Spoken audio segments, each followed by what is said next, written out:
দেশে থাকা পরিবারের মুখে হাসি ফোটাতে যন্ত্রণাময় প্রবাস জীবন বেছে নেন বহু প্রবাসী। জীবনের ঝুঁকি নিয়ে নানান দেশে নিজেদের সামান্য মাথা গোঁজার ঠাঁই আর দুমুঠো আহারের ব্যবস্থা করে দেশে টাকা পাঠান তারা।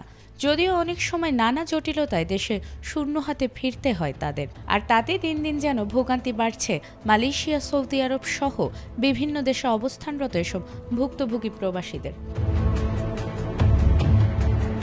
প্রতিদিনকার মতো নির্মাণ সাইটে কাজ করছিলেন বাংলাদেশি সহ নানা দেশের প্রবাসী শ্রমিকরা, কিন্তু হঠাৎ সেখানে হানাদারের মতো উপস্থিত হয় মালয়েশিয়ার ইমিগ্রেশন কর্তৃপক্ষ।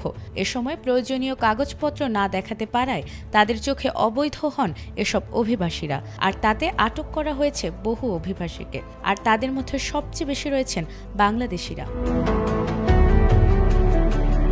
জানা গেছে মালয়েশিয়ার তেরেঙ্গানুতে পৃথক দুই অভিযানে বাংলাদেশি সহ ৫৬ জন অনিবন্ধিত অভিবাসীকে গ্রেফতার করেছে দেশটির ইমিগ্রেশন। বুধবার এই অভিযানে সর্বমোট ৯২ জন অভিবাসীর কাগজপত্র যাচাই করা হয়েছে।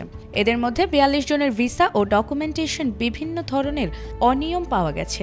রাজ্যটির ৫টি জেলায় চালানো এসব অভিযানে আটক অভিবাসীদের বেশিরভাগই নির্মাণ শ্রমিক ছিলেন। এ নিয়ে মালয়েশিয়ার ইমিগ্রেশন কর্তৃপক্ষ জানিয়েছে, প্রথম অভিযানে কুয়ালা নেরুস, কুয়ালা তেরেঙ্গানু এবং সেতিও জেলার ৭টি নির্মাণ সাইটে তল্লাশি চালিয়ে ৪২ জন বাংলাদেশিকে আটক করা হয়েছে।